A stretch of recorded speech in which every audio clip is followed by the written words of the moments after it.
السلام علیکم۔ آج ہم جو ٹاپک کو ڈسکس کریں گے وہ پاکستان افیئر کے حوالے سے ہے، اور اس ٹاپک کا نام آپ کو کلیئرلی مینشن ہے کہ یہ آج ہم 1956 کا جو کانسٹیٹیوشن ہے اس کو ڈسکس کریں گے۔ یہ کانسٹیٹیوشن انتہائی امپورٹنٹ ہے کیونکہ یہ پاکستان کا پہلا جو ہے کانسٹیٹیوشن تھا جو فریم ہوا تھا، اور یہ جو ہے انفورسڈ ہوا تھا 23 مارچ، ٹھیک ہے جی، 23 مارچ کو یہ جو ہے انفورس ہوا تھا 1956 کو، ٹھیک ہے جی، 23 مارچ کو یہ انفورس ہوا تھا۔ تو آج ہم اس میں ڈسکس کریں گے کہ اس کے فیچرز کیا تھے، پرنسپل فیچرز اس میں کیا کیا چیزیں تھیں، یہ ساری بات ہم اس میں ڈسکس کریں گے۔ لیکن اس سے پہلے اگر آپ نے میرا چینل سبسکرائب نہیں کیا تو میرا چینل کو ضرور سبسکرائب کیجئے گا اور بیل آئیکن پہ کلک کیجئے گا تاکہ آپ کو میری ویڈیوز ملتی رہیں۔ تو آئیے سٹارٹ کرتے ہیں 1956 کا کانسٹیٹیوشن، جو کہ 23 مارچ 1956 کو انفورس کیا تھا، کہ اس کے امپورٹنٹ فیچرز کیا ہیں۔ تو سب سے پہلا فیچر جو ہے وہ اس کی ہم اسلامک پروویژنز کو ڈسکس کرتے ہیں کہ اس کے اندر جو تھی اسلامک پروویژنز کون کون سی تھی، ٹھیک ہے۔ تو سب سے پہلے اسلامک پروویژنز میں اگر ہم اس کی ڈسکشن کریں تو اسلامک پروویژن میں سب سے پہلی جو چیز تھی وہ یہ تھا کہ جو ہیڈ ساورینٹی جو ساورینٹی ہے وہ بلانگ ٹو اللہ ہے، مطلب اللہ تعالیٰ جو ہے وہ ساورن ہوگا، وہی مملکت اعلیٰ ہوگا، ٹھیک ہے۔ ساورینٹی بلانگس ٹو اللہ تھی۔ اس کے مقابلے میں جو ویسٹ ہوتا ہے، ویسٹ میں جو ہے sovereignty in the hands of people ہوتی ہے، ٹھیک ہے۔ لیکن 1956 کے کانسٹیٹیوشن میں کیونکہ یہ اسلامک کانسٹیٹیوشن تھا تو اس میں ساورینٹی بلانگس ٹو اللہ تھی۔ تو سب سے پہلے اسلامک پروویژن میں جو پہلی بات آتی ہے وہ ساورینٹی بلانگس ٹو اللہ ہے۔ دوسری بات جو اسلامک پروویژنز میں آتی ہے وہ یہ تھا کہ ہیڈ آف اسٹیٹ، جو کہ اس کانسٹیٹیوشن میں پریزیڈنٹ تھا، کہ جو ہیڈ آف اسٹیٹ ہوگا اس کے لیے مسلمان ہونا بہت ضروری ہے، head of state should be Muslim. تو یہ بھی ایک اسلامی پروویژن ایک ایڈ کی گئی تھی اس کے 1956 کے کانسٹیٹیوشن میں، کہ ہیڈ آف اسٹیٹ جو ہے اس کے لیے یہ لازمن ہے کہ وہ مسلمان ہو۔ اس سے یہ ثابت ہوتا ہے کہ کوئی بھی غیر مسلم یا وہ جو مسلمان نہیں ہے یا جو پاکستان کے اندر مائنورٹیز ہیں وہ ہیڈ آف اسٹیٹ کا عہدہ نہیں لے سکتی۔ تو یہ دو پروویژنز ہوں گی، پہلی ساورینٹی بلانگس ٹو اللہ ہے، دوسرا ہیڈ آف اسٹیٹ شوڈ بھی مسلم ہونا چاہیے۔ تیسری جو آبجیکٹیو ریزولوشن ہے، آبجیکٹیو ریزولوشن آپ کو پتہ ہوگا کہ 1949 میں یہ پاس ہوئی تھی، اور اس میں یہ پیئرلی اسلامک، کہ ہم نے آبجیکٹیو ریزولوشن میں یہ بتایا تھا کہ کس طرح سے ہم فیوچر کا جو کانسٹیٹیوشن ہے وہ بنائیں گے، اور اس کے اندر جو اسلامک پرنسپلز بھی دیے گئے تھے کہ ہم جو ہے مملکت اعلیٰ اللہ ہوگا، اور اس طرح کی کافی چیزیں تھیں۔ تو آبجیکٹیو ریزولوشن پہلے جسٹ ریزولوشن تھی، لیکن 1956 میں جو ہے اس کو بھی کانسٹیٹیوشن کے پریمبل میں انکلوڈ کر دیا گیا تھا، ٹھیک ہے۔ تو یہ کچھ اسلامک پروویژن تھی اس کے بارے میں، اور اس کے ساتھ ساتھ ایک اور بھی چیز ہے جس کو ہم اسلامک ایڈوائزری کونسل کہتے ہیں۔ ابھی یہ جو اسلامک ایڈوائزری کونسل تھی اس کا کام تھا، یہ ایک بنائی گئی اسلامک ایڈوائزری کونسل، اس کا کام یہ تھا کہ جتنے بھی ملک کے اندر قانون بنے ہوئے ہیں ان تمام کو اسلامک لا کے اندر ڈالنا ہے، ٹھیک ہے۔ اسلامک ایڈوائزری کونسل جو بنائی گئی تھی اس کا پرپس یہ تھا کہ جتنے بھی قانون بنے ہوئے ملک میں، تو یہ اس کا کام یہ ہے کہ وہ والے قانون کو اسلامی ڈھانچے کے اندر لانا، اور کوئی بھی ایسا لا کہ جو کہ اسلام کے متنازع ہے یا اس کی اپوزٹ ہے تو اس کو ختم کرنا، یا اس کو اسمبلی کو بتانا کہ یہ اسلام کے منافع ہے، اس کو ختم کر دیا جائے۔ تو اسلامک ایڈوائزری کونسل کا یہ کام تھا۔ اس کا ایک یہ کام بھی تھا کہ جو بھی کوئی نیا لا پاس ہوتا تو اسلامک ایڈوائزری کونسل اپنی ایڈوائز بھیجتی تھی، ان کی ایڈوائز ہوتی تھی، ٹھیک ہے، یہ کوئی بائنڈنگ نہیں ہوتی تھی، ان کی ایڈوائز ہوتی تھی کہ یہ لا اسلام کے اگینسٹ ہے، اس کو پاس نہ کیا جائے۔ تو پھر اسمبلی جو تھی یہ فائنل ڈیسیژن کرتی تھی۔ تو یہ میں نے چار آپ کے ساتھ جو ہے 1956 کے کانسٹیٹیوشن کی اسلامک پروویژنز ڈسکس کی ہیں، جس میں ساورینٹی بلانگس ٹو اللہ ہے، دوسری بات یہ ہے کہ ہیڈ آف اسٹیٹ جو ہے مسلم ہونا لازمی ہے، تیسری یہ ہے کہ آبجیکٹیو ریزولوشن جو کہ 1949 میں پاس ہوئی تھی اس کو جو ہے پریمبل آف کانسٹیٹیوشن میں ایڈ کر دیا گیا. اور چوتھی بات یہ تھی کہ اسلامک ایڈوائزری کونسل ایڈ کر دی گئی تھی، بنا دی گئی تھی، جس کا کام یہ تھا کہ ملک کے اندر جو قانون نافذ ہیں اس کو اسلامی ڈھانچے کے اندر لگانا ہے. دوسری بات یہ آگے یہ اسلامک پرووینس ہیں اور یہ اس کے 4 سب پوائنٹس ہیں. آگے ہم چلتے ہیں کہ اس کانسٹیٹیوشن میں کیا ہوا تھا. تو اس کانسٹیٹیوشن میں سب سے پہلے جو تھا یہ پارلیمنٹری فارم آف گورنمنٹ تھا. ٹھیک ہے، پارلیمنٹری فارم آف گورنمنٹ کون سی فارم آف گورنمنٹ ہوتی ہے، یہ اس کے اوپر میں نے ایک پوری ویڈیو بھی بنائی ہے، اگر کسی نے نہیں دیکھی تو وہ ضرور دیکھ لیں. تو پارلیمنٹری فارم آف گورنمنٹ کا سسٹم دیا گیا 1956 کے کانسٹیٹیوشن میں. پارلیمنٹری فارم آف گورنمنٹ وہ فارم آف گورنمنٹ ہوتی ہے جس میں ایگزیکٹو اور لیجسلیچر آپس میں انٹر کنیکٹڈ ہوتی ہیں. ابھی اس کا مطلب یہ ہے کہ جو پارلیمنٹری فارم ہوتی ہے اس میں جو ایگزیکٹو ہوتی ہے، مطلب کیبنٹ جو ہوتی ہے وہ رسپانسیبل ہے، اور پرائم منسٹر جو ہوتا ہے وہ رسپانسیبل ہوتا ہے لیجسلیشن کے سامنے. مطلب لیجسلیٹو جو ممبرز ہوتے ہیں وہ ان سے کوسچن کر سکتے ہیں کہ ہاں بھئی آپ کے پاس یہ منسٹری ہے، اس میں یہ والا پیسہ کہاں لگا ہے. تو ایگزیکٹو جو ہے آنسریبل ہوتی ہے لیجسلیچر کے آگے، اور ایگزیکٹو کے جو ممبرز ہیں وہ ایٹ اے ٹائم لیجسلیچر کے بھی ممبر ہوتے ہیں. تو اس کو ہم کہتے ہیں پارلیمنٹری فارم آف گورنمنٹ. تو 1956 کے کانسٹیٹیوشن میں پارلیمنٹری فارم آف گورنمنٹ کو انٹروڈیوس کیا گیا. ٹھیک ہے. تیسری بات یہ تھی کہ یہ یونی کیمرل لیجسلیچر تھی. یونی کیمرل کا یہ مطلب ہے کہ اس میں صرف یونی کا مطلب ہوتا ہے 1. تو یونی کیمرل لیجسلیچر کا یہ مطلب ہے کہ اس میں جسٹ 1 ہاؤس تھا. ٹھیک ہے، 2 ہاؤسز نہیں تھے جیسے آج ہیں. 1973 کانسٹیٹیوشن میں 2 ہاؤسز تھے، ایک سینٹ ہے، ایک نیشنل اسمبلی ہے. لیکن یہ جو یونی کیمرل لیجسلیچر ہوتی ہے اس میں صرف ایک ہی ہاؤس ہوتا ہے، اور اس ہاؤس کا نام 1956 کے کانسٹیٹیوشن میں نیشنل اسمبلی تھا. ٹھیک ہے، اس ہاؤس کا نام جو تھا وہ نیشنل اسمبلی تھا. یہ ایک ہی ہاؤس تھا اور یہ 300 ممبرز پر کنسسٹ تھا. ٹھیک ہے، 300 ممبرز تھے اس کے ٹوٹل. 150 جو تھے وہ ایسٹ پاکستان سے تھے. ٹھیک ہے، اور 150 جو تھے وہ ویسٹ پاکستان کے تھے. دونوں کے درمیان برابری رکھی گئی ہے. تو سب سے پہلے اسلامک پرووینز ہیں، پھر پارلیمنٹری فارم آف گورنمنٹ ہے، اور تیسرا یونی کیمرل لیجسلیچر ہے. چوتھی بات اس میں کیا ہے، اس میں 3 فیڈرل فارم آف گورنمنٹ ہے. ٹھیک ہے، فیڈرل فارم آف گورنمنٹ وہ والی فارم آف گورنمنٹ ہوتی ہے، اس کے اوپر بھی میں نے پوری ویڈیو ایک بنائی ہے.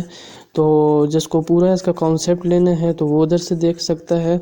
اب فیڈرل فارم آف گورنمنٹ وہ والی فارم آف گورنمنٹ ہوتی ہے جس میں جو سینٹر ہوتا ہے اور یونٹ ہوتی ہے اس کے درمیان ڈویژن آف پاور ہوتی ہے کہ کون بائی کانسٹیٹیوشن. ٹھیک ہے، کانسٹیٹیوشن کے اندر سینٹر کی اور پروونسز کی پاور درج ہوتی ہے کہ بھئی کس کی کیا، سینٹر کی کیا پاورز ہیں اور یونٹس کی کیا پاورز ہیں.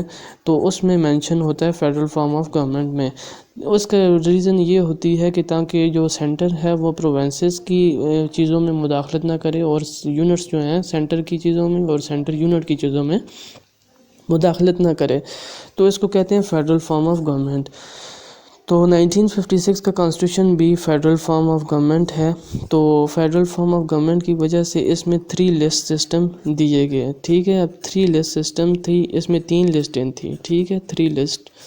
ٹھیک ہے، ایک کا نام تھا فیڈرل لسٹ. فیڈرل لسٹ وہ والی لسٹ تھی جس کے اندر جو آئٹمز ہوں گے، مطلب جتنے بھی اس کے اندر آئٹمز درج ہیں اس کے اوپر صرف فیڈرل گورنمنٹ یعنی سینٹرل گورنمنٹ لیجسلیٹ کر سکتی ہے، صوبے اس کے اوپر لیجسلیٹ نہیں کر سکتے. جو دوسری والی گورنمنٹ ہے، جو دوسری والی لسٹ ہے وہ تھی پروونشل لسٹ. ٹھیک ہے، یا یونٹ لسٹ بھی جس کو ہم کہتے ہیں. یہ وہ والی لسٹ تھی جس کے اوپر صرف پروونس لیجسلیٹ کر سکتے ہیں، سینٹرل لیجسلیٹ نہیں کر سکتی.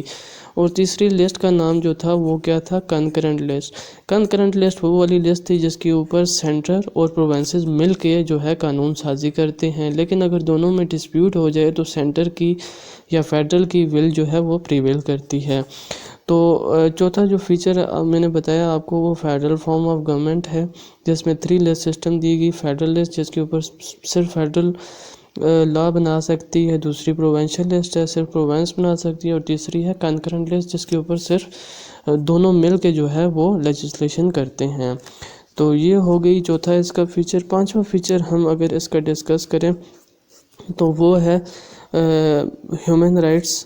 ٹھیک ہے، اب 1956 کا جو کانسٹیٹیوشن تھا اس میں رائٹس کی جو رائٹس ہیں ہیومن رائٹس، اس کے اوپر بڑے واضح طور پہ رائٹس پرووائڈ کیے گئے، جس میں right of speech, right of freedom, right of association, یہ جتنے بھی رائٹ ہیں یہ دیے گئے ہیں۔ ایک مکمل اس کے آرٹیکلز ڈالے گئے ہیں، پوری ایک لسٹ بنا دی گئی ہے جس میں ہیومن رائٹس کا بتایا گیا ہے کہ یہ رائٹس کسی بھی اسٹیٹ میں ایک سٹیزن کو پاکستان کے اندر حاصل ہوں گے، ٹھیک ہے۔ اور ابھی ہم بات کرتے ہیں چھٹی بات جو پریزیڈنٹ ہے، ابھی ہم آتے ہیں پریزیڈنٹ کے اوپر، ٹھیک ہے۔ اب جو پاکستان 1956 کے مطابق جو پریزیڈنٹ تھا وہ ٹیٹولر ہیڈ تھا، ٹھیک ہے۔ ٹیٹولر ہیڈ وہ والا ہیڈ ہوتا ہے جس کے پاس زیادہ پاورز نہیں ہوتی، یا وہ والا ہیڈ جو تھیوری میں تو بہت پاورفل ہوتا ہے لیکن وہ پریکٹس میں جو ہے وہ ٹوٹلی ڈیپینڈنٹ ہوتا ہے پرائم منسٹر کے اوپر۔ ٹیٹولر ہیڈ ہم کہتے ہیں برائے نام ایک ہیڈ آف اسٹیٹ ہوتا ہے، جیسے آج کل ہمارا جو ہے پاکستان کے اندر بھی ایک ٹیٹولر ہیڈ جو ہے وہ پریزیڈنٹ ہی ہے، جو تھیوری میں تو اسٹرانگ ہے لیکن ایکچولی وہ جو ہے پریکٹیکلی وہ آن دا ایڈوائس آف پرائم منسٹر کام کرتا ہے۔ تو ٹیٹولر ہیڈ وہ ہوتا ہے جو تھیوریٹیکلی تو اسٹرانگ ہوتا ہے لیکن پریکٹیکلی ویک ہوتا ہے، وہ گورنمنٹ کا برائے نام ہوتا ہے، اس کو ٹیٹولر ہیڈ کہتے ہیں۔ تو 1956 کے کانسٹیٹیوشن میں یہ کہا گیا کہ جو پریزیڈنٹ ہوگا وہ ٹیٹولر ہیڈ ہوگا، یہ ہی پرائم منسٹر کو اپوائنٹ کرے گا اور اس بندے کو اپوائنٹ کرے گا جس کو یہ سمجھتا ہے کہ اس کے پاس میجورٹی ہے، اور یہ اپنی مرضی سے اس بندے کو اپوائنٹ کرے گا۔ اس کے یہ جو 1956 کا کانسٹیٹیوشن تھا اس میں تھوڑی سی پاور ایکسٹرا دے دی گئی، جس میں سلیکشن آف پرائم منسٹر تھا۔ یہ اپنی مرضی سے کسی بھی بندے کو ہاؤس کے اندر سے سلیکٹ کر سکتا تھا، لیکن اس بندے کو پھر ہاؤس سے میجورٹی کی ووٹ لینی پڑتی تھی، اس کو ہاؤس کا کانفیڈنس حاصل کرنا پڑتا تھا۔ اگر پرائم منسٹر نے ایک بندے کو چنا ہے، پریزیڈنٹ نے، کہ یہ بندہ پرائم منسٹر ہوگا، تو اس چننے کے بعد اس کو ہاؤس کے اندر سے، جیسے آج کل پرائم منسٹر کا الیکشن ہوتا ہے، تو اس کو میجورٹی چاہیے ہوگی تاکہ وہ پرائم منسٹر سلیکٹ ہو، ٹھیک ہے۔ تو اس کے ساتھ ساتھ پریزیڈنٹ جو ہے ایمرجنسی پاور بھی تھی، اگر ایسی سچویشن ارائز ہو جاتی ہے کہ جس میں جو ہے کنٹری کو تھریٹ ہو کسی فارن کنٹری سے، یا کچھ ایسا فائنینشلی تھریٹ ہو رہا ہو، کنٹری جو ہے بالکل ڈاؤن ہو رہا ہو فائنینشلی، تو اس میں اسٹیٹ آف ایمرجنسی بھی پریزیڈنٹ ڈکلیئر کر سکتا ہے۔ اس کے علاوہ اگر ہم فردر اس کے اوپر بات کریں تو یہ آپ کو میں نے 5 فیچرز ہو گئے ہیں، 6 فیچرز ہو گئے ہیں۔ 7ویں فیچرز کی اگر ہم بات کریں تو وہ آ جاتا ہے پرائم منسٹر آ جاتا ہے 7ویں پہ۔ اب پرائم منسٹر کون ہوگا؟ پرائم منسٹر جو ہے موسٹ پاورفل مین تھا 1956 کے کانسٹیٹیوشن میں، ٹھیک ہے۔ یہ جو ہے ایکچول ہیڈ تھا، جو پریزیڈنٹ تھا وہ ٹیٹولر ہیڈ ہے، تو یہ ایکچول ہیڈ تھا، سارے کام اس کے کہنے پہ اور کیبینٹ کے کہنے پہ ہوتے تھے۔ یہی پرائم منسٹر جو ہے اپنی جو ہے کیبینٹ بھی بناتا ہے، اور کیبینٹ اس کی پلیئر کے اوپر کام کرتے ہیں، جب تک یہ چاہتا ہے کیبینٹ کام کرتی ہے، اور جب بھی یہ کسی کیبینٹ ممبر کو ریموو کرنا چاہے تو ریموو کر سکتا ہے۔ جو پریزیڈنٹ ہے آن دا ایڈوائس آف کیبینٹ جو ہے، جس کا کیبینٹ کا ہیڈ جو ہے پرائم منسٹر ہی ہوتا ہے، آن دا ایڈوائس آف کیبینٹ اسمبلی کو ڈیزالو بھی کر سکتا ہے پریزیڈنٹ، ٹھیک ہے۔ تو اس کے علاوہ اپوائنٹمنٹ میں بھی جو ہے یہ ایڈوائز کرتا ہے پریزیڈنٹ کو، اور اس کے بعد وہ اپوائنٹمنٹ کرتا ہے۔ تو پرائم منسٹر جو تھا ریئل ایڈ تھا 1956 کے کانسٹیٹیوشن میں۔ تو لاسٹ میں جو فیچر آتا ہے وہ آتا ہے اس کا انڈیپینڈنس آف جوڈیشری، ٹھیک ہے۔ 1956 کے کانسٹیٹیوشن میں یہ کہا گیا کہ جوڈیشری جو ہے وہ انڈیپینڈنٹ ہوگی۔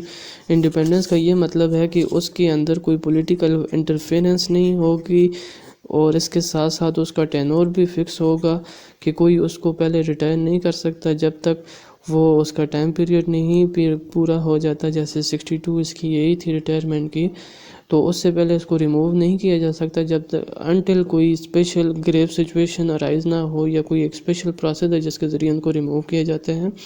تو پولیٹیکل وکٹمائزیشن کے ذریعے یا پولیٹیکل اپوائنٹمنٹس نہیں کی جائیں گی جوڈیشری کے اندر۔